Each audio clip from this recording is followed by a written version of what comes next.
Bienvenidos y bienvenidas. Gracias por acompañarnos y disculpen la espera. Había unos problemas de conexión aquí en mi computadora.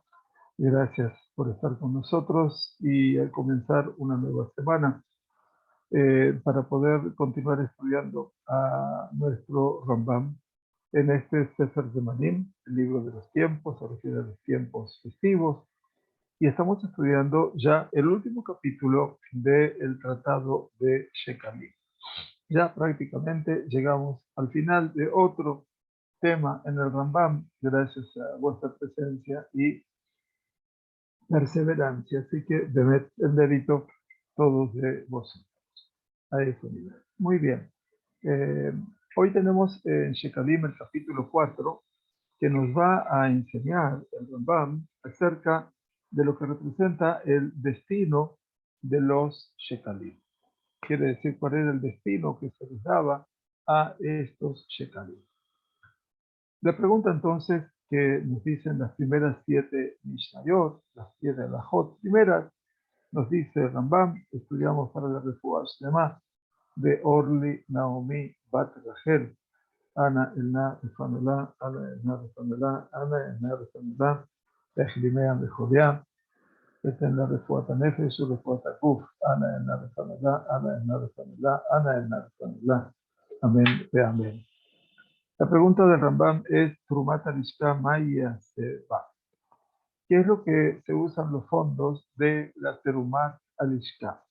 ¿Qué significaba? Terumat Alishka era la ofrenda que se hacía, la donación, el donativo, que se hacía a la Alishka, la oficina, en donde se reunían el dinero del Mahachita Shekel, que, como ustedes recuerdan, se separaba en diferentes cupot, ¿no es cierto? Y allí eventualmente eh, estaba a disposición de los Kohanim.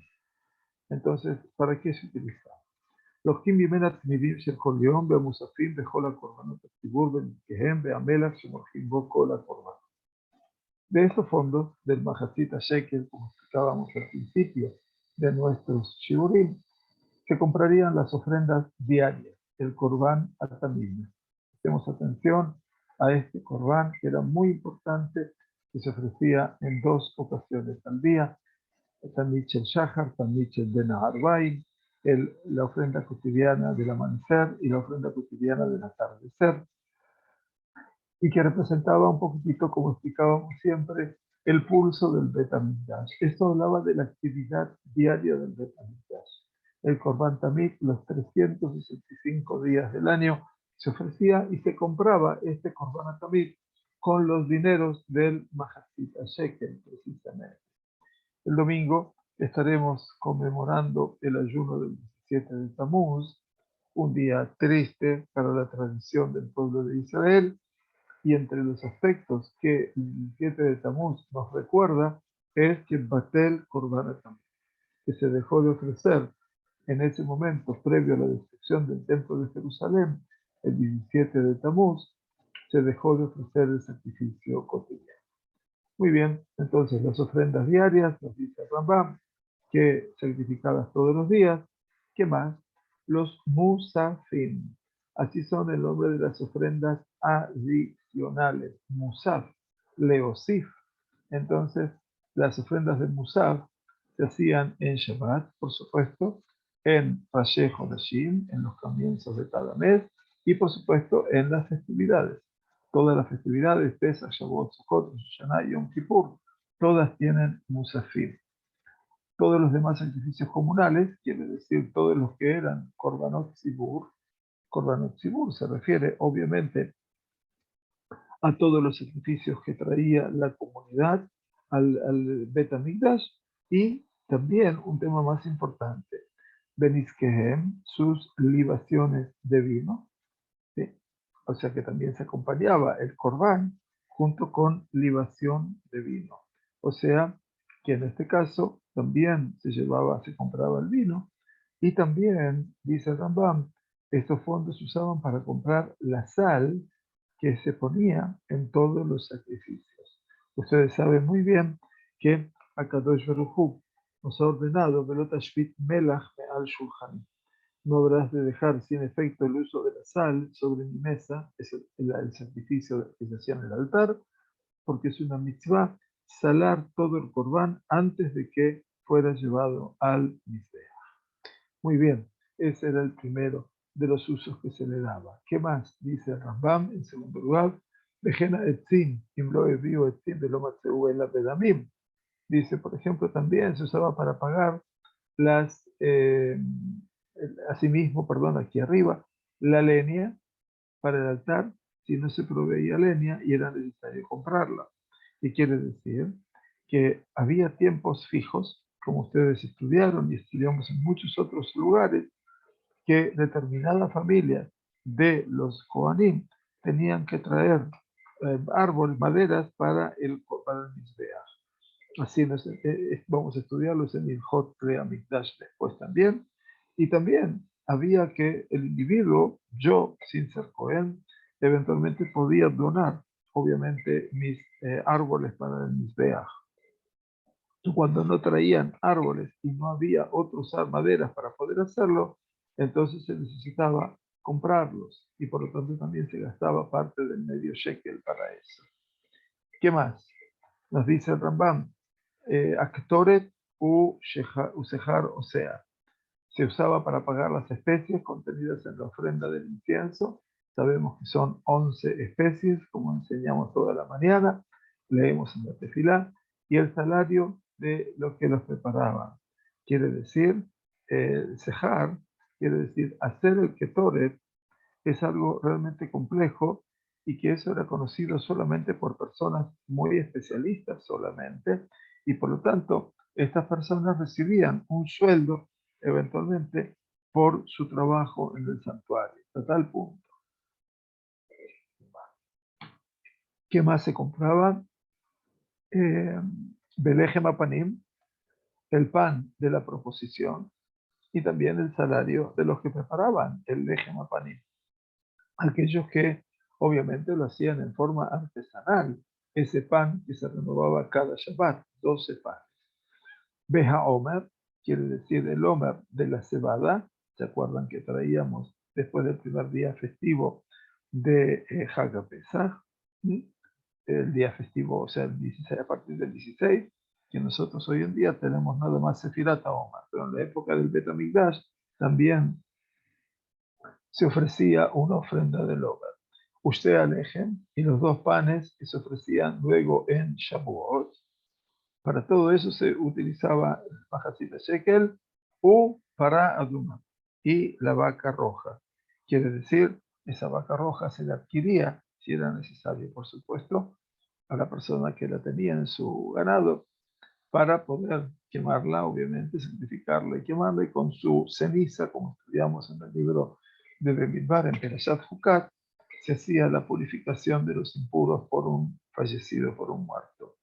¿Qué más se conseguía? Se iba a Mishtaleach, el macho cabrío, quiere decir el animalito que se mandaba al desierto, al Azazel, en el día de Yom Kippur, y más aún se compraba la Shonshel Zeorich Koshrim Ben Karnal, y también el hilo escarlata que se ataba entre sus cuernos. O sea, que el Seid Mishtaleach es el cabrito que se mandaba al desierto en el día de Yom Kippurim, ponían un poquitito de lana coloreada de rojo entre sus cuernos, de esa manera iba llevándose como el color rojo los pecados del pueblo judío.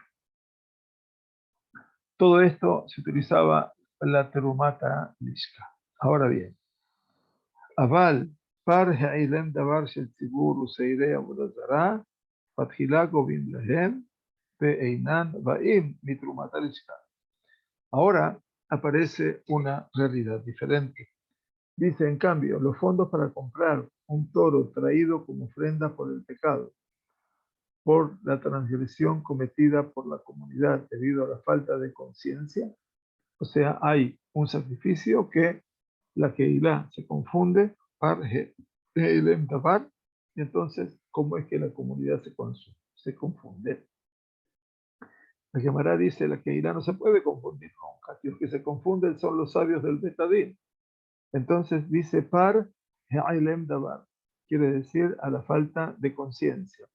En este caso, se han equivocado involuntariamente los sabios del tribunal rabínico y han enseñado una halajá erróneamente o equivocadamente,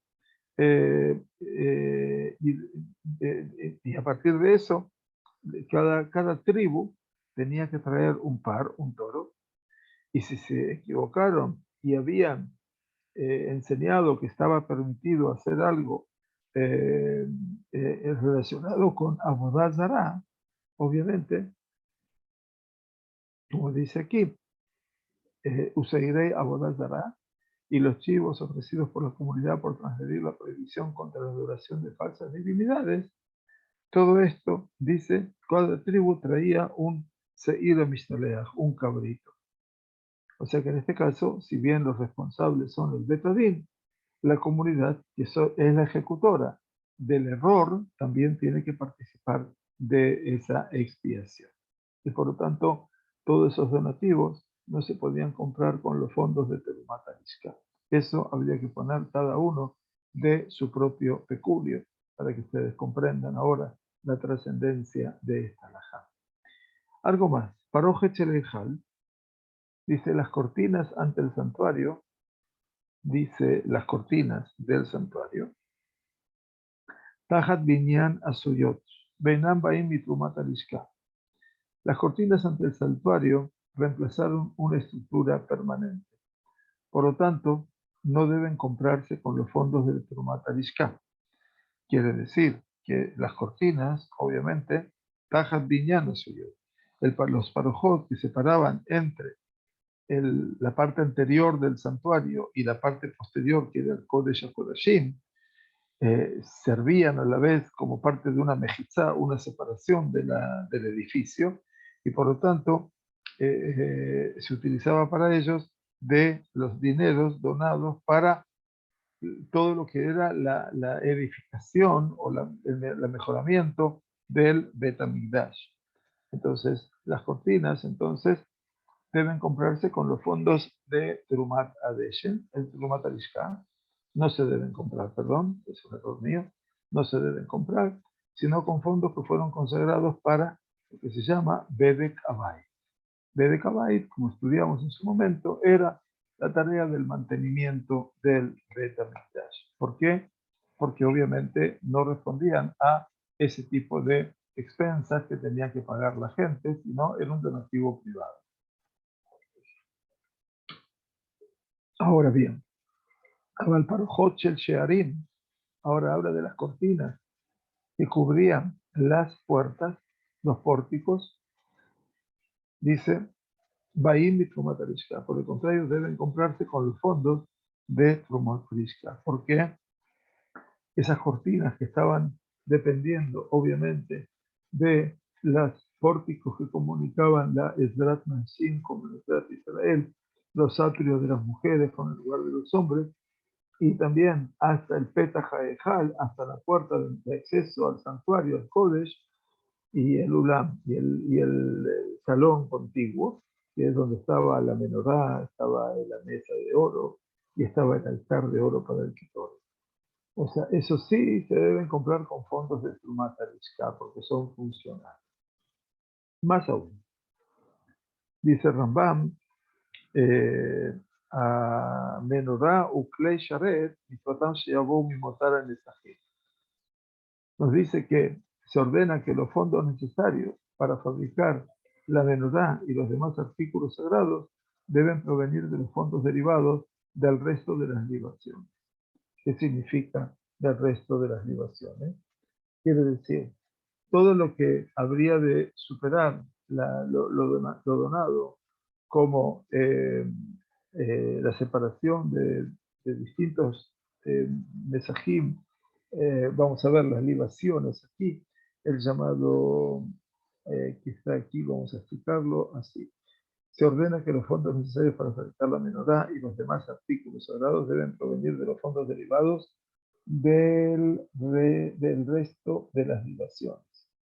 En el Hot que lea Migdash, las leyes que rigen los vasos del templo y aquellos que sirven dentro, se explicará este término, los fondos derivados de las libaciones. quiere decir que vamos a verlo más adelante, dice Rambam, dice que en el capítulo 7, la alajá número 13, de esas leyes de Bet HaMikdash, estamos hablando de Hot Bet HaBejirá, el Rambam escribe que los precios del vino para las libaciones y la harina para las ofrendas de comida se fijan con los proveedores cada 30 días. Si el precio de estos productos aumenta en el mercado general, los proveedores aún están obligados a proporcionar al templo los productos al precio acordado previamente. Interesante, ¿verdad? Sin embargo, si el precio de los mismos disminuye en el mercado general, los proveedores deben venderlos al templo a su valor actual del mercado. La ganancia obtenida por la tesorería del templo de esta manera se conoce como los fondos derivados del resto de las libaciones, para que ustedes lo entiendan. Significativamente, sin embargo, en esas leyes el Rambam menciona que estos fondos se usan para comprar ofrendas quemadas y no menciona que se usaron para fabricar los artículos sagrados. Los comentarios resuelven esta discrepancia afirmando que rara vez fue necesario comprar artículos sagrados. Por lo tanto, estos fondos se usaron principalmente para la compra de ofrendas quemadas, quiere decir, de las ofrendas que se ofrecían, por supuesto, al fuego, que se quemaban al fuego. Muy bien, esto sería entonces lo que el Rambam explicó aquí. Se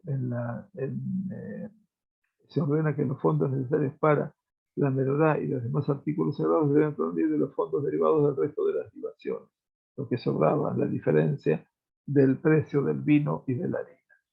Entonces, en el Hot Bet HaMikdash, repito, veo Dimbo, en las leyes que rigen los utensilios del Bet HaMikdash y aquellos que sirven dentro, se explicará el término los fondos derivados para el resto de las libaciones. Sin embargo, si no hay tales fondos disponibles, porque a veces se daba de que no había esos fondos disponibles, los fondos necesarios para estos artículos sagrados deben provenir, por supuesto, de Terumat HaMishkan. Los fondos necesarios para confeccionar, y ahora hablamos las vestiduras sacerdotales, las del sumo sacerdote y las de todos los demás sacerdotes que sirven en el templo, todo eso debe provenir, dice el Rambam, de Terumat HaMishkan.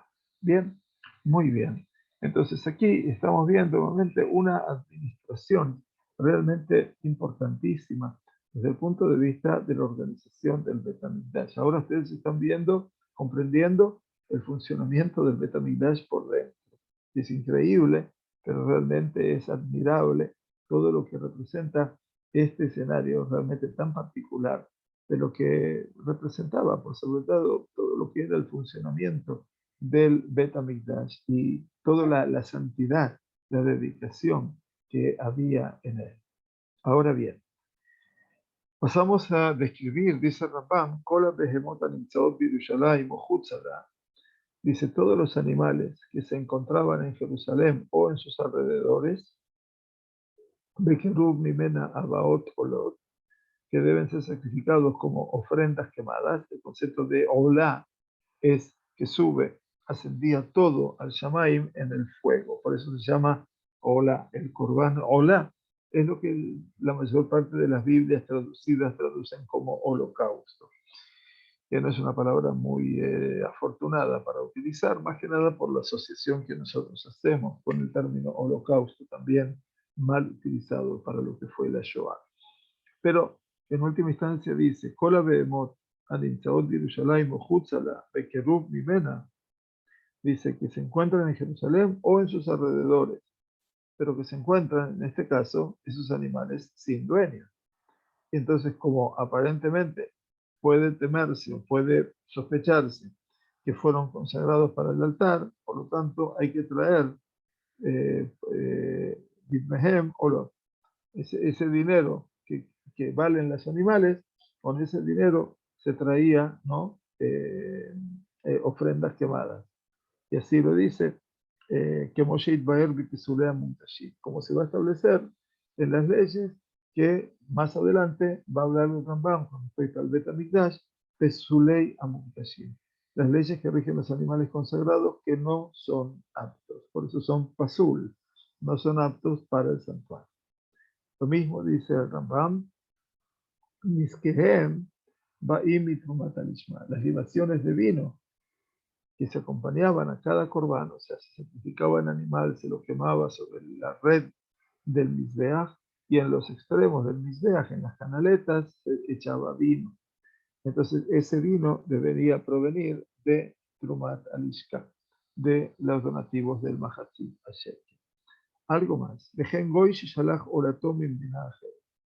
De manera similar, presten atención a esto. Si un gentil envió un holocausto desde otro país, desde otra tierra, quiere decir, ¿el gentil puede enviar holocaustos? Sí, así lo estableció el rey Salomón, porque el holocausto enviado por un gentil puede ser sacrificado en el templo. Esto es Sifhot Maaseh Korbanot, explica Rambam. Y si los gentiles enviaran vino para sus libaciones, el vino no sería aceptado, porque el vino es sospechoso de que se utilice para idolatría, pero no para un corbán. Un gentil podía mandar un corbán al Bet HaMikdash, y el rey Shlomo, cuando inaugura el santuario, también le pide a Kadosh Baruj Hu que quiera escuchar la plegaria de los gentiles, también de los que no están en la ciudad. Ahora bien, entonces dice, Goy Shalach Olato, mi Medinajer de los Shalachimad de Mesajim, Yabon Esajea, mi Terumat Alishka. Dice, y no envió con él los fondos para una libación de vino. La libación de vino tiene que hacerse otra vez con la donación de la Alishka, quiere decir del Mahatzit Hashem. Bien, la cuarta alajá habla de Ger Shemet de Iniach de Bajim. Las siguientes leyes se aplican cuando un converso, un ger, vamos a ver el llamado para ver si tenemos que aprender algo más de lo que dice aquí, es decir, un converso sin heredero judío, o sea que no tuvo familia. Si tiene herederos, e igualmente para un judío nativo que muere después de haber designado animales como ofrendas, los herederos están obligados a suministrar las libaciones de vino. Entonces ven que el Ma'amad, el estatus de un ger, de un converso, es diferente, por supuesto, que tiene que también. Si en este caso dice, un ger muere y deja animales designados como ofrenda, pero no tiene herederos, dice el Rambam, y Yeshlo Nesahim que dice, si también designó el converso vinos o los fondos para sus libaciones de vino, no dejó vino, pero dejó plata para eso, entonces, ¿qué dice? Y Yesh Mishelo, que Mishelo. Deben provenir de lo que él designó. Por supuesto, se pueden sacrificar. Beimlav, Baim Bitrumatalishka. Si no, por supuesto, hay que proveer del vino de la donación de la Lishka. Vean ustedes el estatus rotundamente importante, lo digo con doble sentido, en el sentido de, para que vean cuál es la caracterización del ger, en el sentido del ger tzedek, una persona que abraza el judaísmo y que su estatus es idéntico a cualquier Israel. Bien, ahora, el otro punto es Kohen Gadol Shemet, Velo Minu Acher Tachtao. Cuando moría un sumo sacerdote y no se nombraba un sucesor inmediatamente, nos dice el Rambam, entonces dice, debemos pagar por la ofrenda de Javitín de Trumat Alishka. Esto es muy interesante. Vamos a ver qué significa la Trumat de Javitín. Javitá hoy en día sería como una tortilla, ¿no? Pero no es así. Digamos, Javitín es una minjá, es un sacrificio vegetal que ofrecía el Kohen Gadol cada día. Esto entonces, o sea, tenemos la ofrenda de cada día del sumo sacerdote llamada Minhat Javitín, ofrenda de Javitín, perdón. Como lo ven aquí, el llamado nuestro nos lleva al punto número 3 y vamos a estudiar un poquito más las explicaciones. Una ofrenda de comida parecida a un panqueque, por eso dice una tortilla, traída diariamente por el sumo sacerdote. Eso se llamaba Minhat Javitín, pero que era totalmente vegetal, ¿de acuerdo? Entonces, si murió el sumo sacerdote y no hay otro que lo reemplace por el momento, entonces todo eso tiene que provenir de la ofrenda de la Mishpah. Ahora bien, Mevakrei Mumin Shebirushalayim. Los rabinos que se dedicaban a inspeccionar las imperfecciones, mum, de los animales, en este caso primogénitos, ¿sí? O sea que un animal que está enfermo o que tiene algún defecto no puede ser ofrecido como corbán, ¿no es cierto? Entonces había, por supuesto, Mevakrei Mumin. Es decir, había rabinos especializados en revisar el animal, perdón, y de esa manera ver qué tenía o no tenía el animal en este caso. Y eso es muy interesante para que vean cuánta gente se encontraba en el Bet HaMikdash. Entonces, están los Mevakrei Mumin. La segunda parte nos dice Betalmidei Jajamim, Amenandim Ilhot Shechitat HaKohanim. Miren qué organización. Los sabios, los Talmidei Jajamim, que enseñaban las leyes de matanza ritual a los Kohanim. También les explicaban cómo era la Shechitá. No todos sabían, tenían que aprender.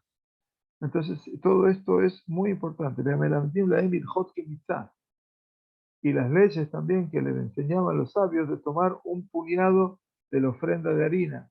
¿Se acuerdan? Con la mano. Y con un puñado que eran los 3 dedos, eventualmente, eso se llama kemitzá, comets. El comet también les enseñaba. ¿Y qué más? Benashim Amekadelot Benehem le parado más. Y las mujeres que crían a sus hijos para que participen en la ofrenda de la vaca roja, que significaba que las preparaban así. Esas mujeres cuidaban a sus hijos que no se impurifiquen con ningún tipo de impureza ligada a un muerto, nunca, para que puedan, obviamente, ser sobre quienes arrojen sobre el Cohen, quiere decir, le azota la Cohen a sobre tapará. Ustedes saben que la Sagrada Torá nos decía, les voy a poner la explicación porque es muy interesante también, eh, lo que explican aquí los comentaristas de Rambam. ¿Y qué es esto? Veamos las leyes de Jot para Adumá, que explica que era costumbre que una persona que nunca contrajo impureza ritual en absoluto fuera el que participara del rito de purificación de quién, del sumo sacerdote, antes de ofrecer la vaca roja. Para ello, las mujeres criaban a sus hijos en un área específica de Jerusalén, asegurándose de que nunca entraran en contacto con una fuente de impureza. ¿Vieron ustedes? Lo impensable también es concebible también en el mundo de la Gemara. Entonces, ¿qué hacían? Si el que preparaba la vaca roja era el Cohen, entonces el Cohen quedaba impuro. ¿Quién habría de impurificar a un Cohen? De purificarlo.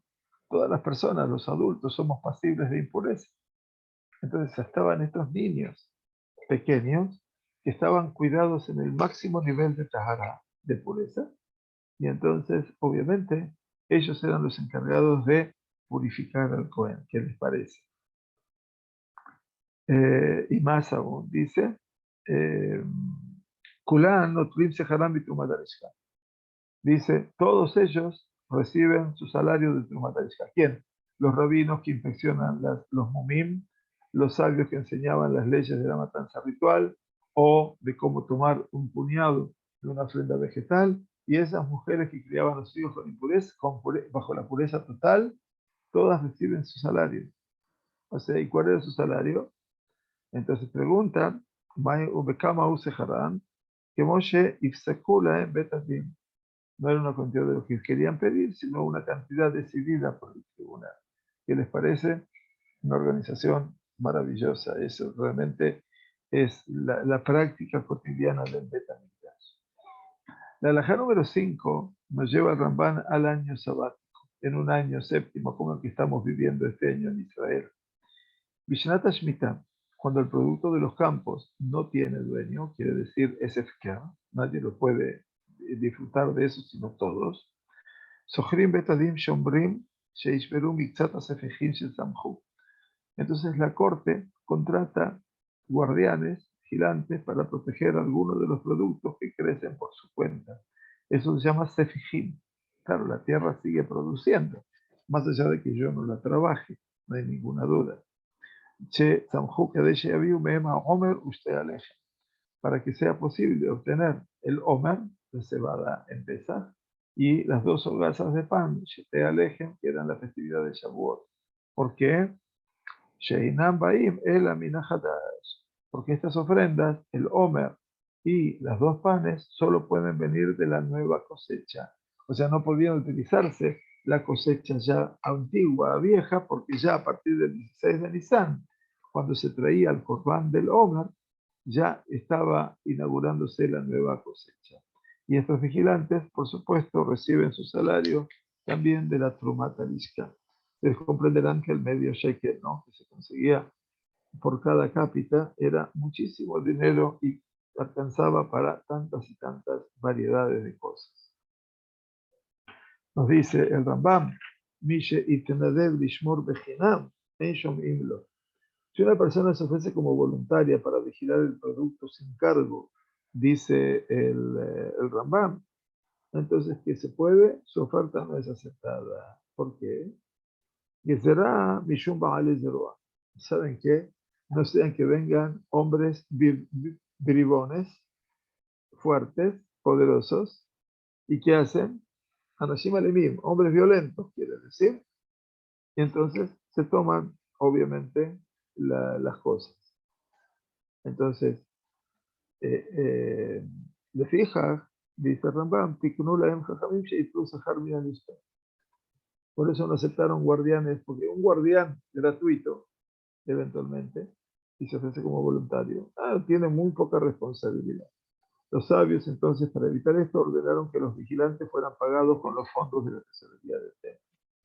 ¿Para qué? Para que esta gente, obviamente, que de ese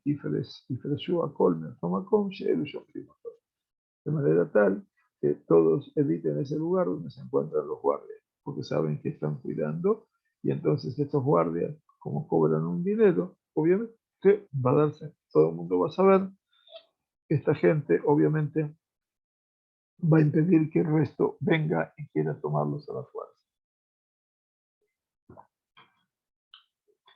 Nos dice ahora el Rambam en la séptima alajá, Magihe Sefarim Shevi Yerushalayim. ¿Quiénes eran los Magihim? Eran los escribas que se dedicaban a revisar los rollos de la Torá en Jerusalén. Quiere decir, ellos trataban de que todo estuviera bien escrito, que sea todo exacto. Por supuesto, había un Sefer Torah que era exacto y que estaba, por supuesto, en el Mikdash. A partir de él era el testigo. A partir de ese libro corregían todos los demás libros de Torah. Así lo explicó Rabbeinu Meshulam a Talmud Bavli en Jerusalén. Hay también que está hablando aquí de los Sifrei Torah, del cual el Cohen leía en el día de Yom Kippur y el rey leía en la fiesta de Akhel en Sukkot. Y esto también puede ser, o sea que también hay gente que se dedicaba siempre a revisar, como tenemos que revisar los Sifrei Torah, los Sofrim lo saben muy bien, y entonces el Sefer Torah hay que revisarlo porque obviamente las letras están en tinta y a veces se pueden decolorar. Entonces todos los escribas que verifican los rollos de la Torah en Jerusalén, más aún dice, reciben el dinero de la Lishka. O sea que también eso servía el dinero. Y también están los Dayanim, Shedanim et Agazlanim de Yerushalayim. También los jueces que presiden los casos de robo de los ladrones reciben su salario todo de la Trumat Alishka. Muy interesante, ¿verdad? Dejamos Ayonotli. ¿Y cuánto se les paga? Acá se establece ya un costo. Tishim mané bechol shana. Se les paga 90 mané al año. Tishim mané shana. ¿Qué significa Tishim mané al año? Tishim mané al año. Veamos el llamado 23 para poder seguir estudiando los comentarios. Y nos dice entonces que de acuerdo a que tuvo se establecen 99 mané. La Masejet Ketubot, que estamos empezando a estudiar ahora, el Moré Yosef está enseñando ahora con tanto amor y paciencia, ya terminamos el Masejet Yevamot, establece que son 99 mané. Un mané, obviamente, era un mané, ¿sí? Eran 100 dinarim. Como puede decirse que estudiamos en el capítulo 1 de la J3, un dinar equivalía al peso de 96 gramos de cebada de plata. Por lo tanto, el dinero que cobraban estos responsables era bastante alto a ese nivel, ¿no es cierto? Y entonces, obviamente, estaba muy reconocido el trabajo porque era un trabajo muy delicado. Si esto no es suficiente para sus necesidades, se les da incluso en contra de su voluntad, ¿no es cierto? Una cantidad adicional suficiente para satisfacer sus necesidades, las de su esposa, sus hijos y los demás miembros de su hogar. Quiere decir que el Rambam aquí nos está diciendo que eventualmente podría no ser suficiente este dinero, porque nos dice aquí que los jueces, en realidad, aunque los jueces no consideren correcto imponer a la comunidad las necesidades de sus hogares, deben ser satisfechas. Muy interesante la posición. Tenga en cuenta el Hatan Sofer en Hoshen Mishpat, que establece que las necesidades de los jueces deben ser provistas generosamente. Así dice el Hatan Sofer, y obviamente es importante poder escucharlo. Muy bien, los miembros de su hogar. Muy bien. Nos habla ahora, después de los primeros destinos de lo que representaba Trumat Alishka, ahora vamos a la halajá número 8, que habla el uso, el destino de los restantes elementos sobrantes de la Alishka. Nos dice el Rambam, Kevesh, היו בונים מהר הבית להר המשכן, שעליו מוציאים פרה אדומה. Había una rampa que se había construido desde el monte del templo hasta el monte de los olivos. Una rampa. Ven ustedes todo lo que es, o sea, desde el Arabay, el monte que está enfrente hacia el lado este es el Har Azetim. Y entonces, por ese puente, eventualmente, Alá Motziim Paraduma, por donde se llevaba la vaca roja al monte de los olivos. ¿Sí? O sea, el puente no era un puente de material, sino que era como un camino elevado de tierra, como una suerte de puente, que nos comunicaba desde el Mikdash hasta el monte de los olivos. Entonces que iban allí los que se ocupaban, perdón, de quemar la vaca roja para que no se impurifiquen, o sea que lo sacaban lejos del Betamigdash, de la zona del Betamigdash. וכן היו עושים כבש שמוציאים עליו שעיר המשתלח. Lo mismo, se hacía una rampa por donde se llevaba el machito cabrío, el animalito, que se enviaba para Yozel, por fuera de la ciudad. Quiere decir que lo mandaban en el día de Yom Kippurim. Habían hecho una rampa especial porque a veces los Babliim, miren lo que es esto, ¿no? O sea, las tradiciones indican de que había muchos que querían perjudicar al pueblo judío y que les arrancaban el pelo del Meshaleach, que dice Isdares Belijato.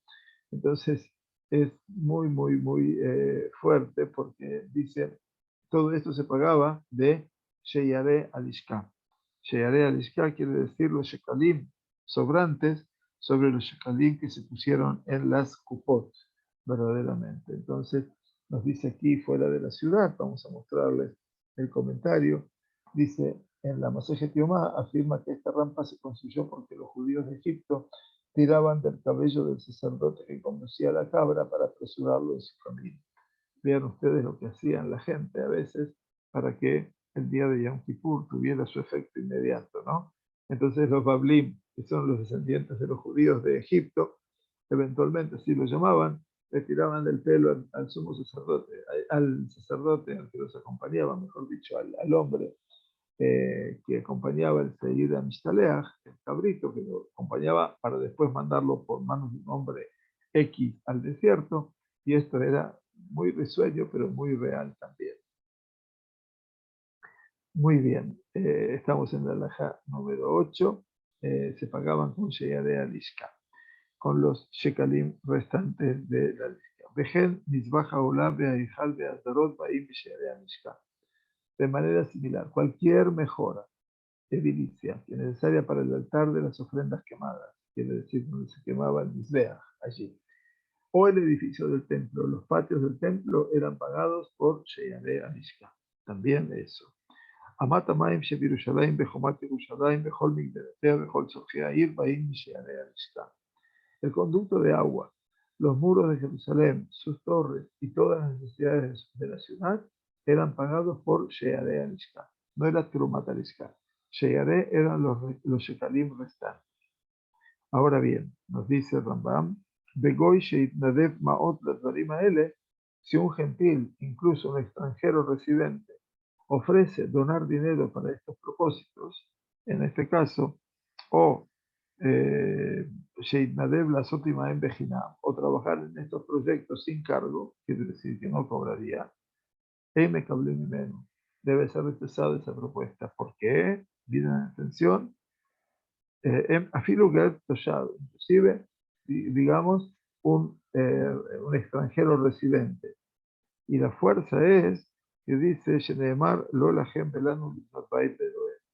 la cita es en el libro de Ezra. Y este es el gran conflicto con los Shombronim, donde Ezra les dijo, no es para ustedes, junto con nosotros, construir la casa de nuestro Hashem. Y Nehemías dice, si no tienes parte o derecho o memorial en Jerusalén, quiere decir, la gente en Jericutacabezitaron, Yerushalayim. Esto es otra de las realidades que por qué no se aceptaban, porque en la época del segundo Beit HaMikdash, valga la pena deducir también hoy en la noche, que los Shombronim fueron los que boicotearon eventualmente toda la construcción del Beit HaMikdash. Y es más, mandaron sendas cartas al rey persa para que parase, para que detuviese, así se dice mejor, la construcción del Beit HaMikdash y lograron ese objetivo. Todo esto obviamente hace que en la época de Ezra y Nehemías no se les permitió a los Shombronim, en este caso los samaritanos, trabajar con este proyecto. Muy bien, llegamos hasta la alajá número 8. Nos quedan solamente 4 alajot para finalizar esta parte de este libro de Shekalim y habremos de comenzar, con favor de Dios, la próxima semana con un tema apasionante que son Ilhot Kiddush HaChodesh, quiere decir las leyes de la santificación del mes.